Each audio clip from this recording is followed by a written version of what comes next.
Leader of the third party. Thank you, Honourable Speaker. In 1992, Dr. Henry Kendall, a Nobel laureate in physics, organized a statement signed by 1,575 preeminent scientists that was sent to government leaders of all nations. This statement warned, and I quote, "Human beings in the natural world are on a collision course. Human activities inflict harsh and often irreversible damage on the environment and on critical resources. If not checked, many of our current practices put at serious risk the future that we may wish for human society and the plant and animal kingdoms, and may so alter the living world that it will be unable to sustain life in the manner that we know. Fundamental changes are urgent if we are to avoid the collision our present course will bring about." 25 years later, a second warning, now signed by 15,364 scientists from 184 countries, was issued.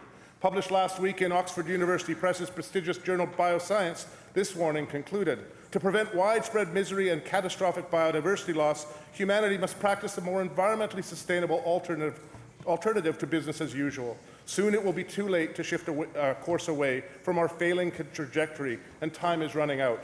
We must recognize in our day-to-day lives and in our governing institutions that Earth, with all its life, is our only home."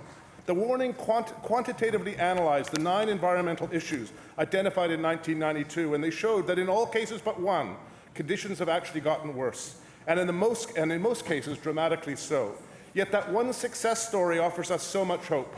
In 1987, the Montreal Protocol was finalized. All 197 countries in the UN have ratified this protocol, and it has led to a dramatic reduction in substances that deplete the ozone layer. And 170 of these 197 countries have already ratified the Paris Climate Agreement that formed the basis of discussions earlier this month at the 23rd Conference of Parties to the UN Framework Convention on Climate Change. Let us collectively reflect upon the warnings of the world scientists, as well as the words of Governor Jay Inslee, who addressed the legislature yesterday. In reference to tackling climate change, he noted, "This is one of the greatest challenges of our time. If we are remembered for anything 100 years from now, this is what we will be judged on. It is time for us to rise to that challenge." Thank you, Honourable Speaker.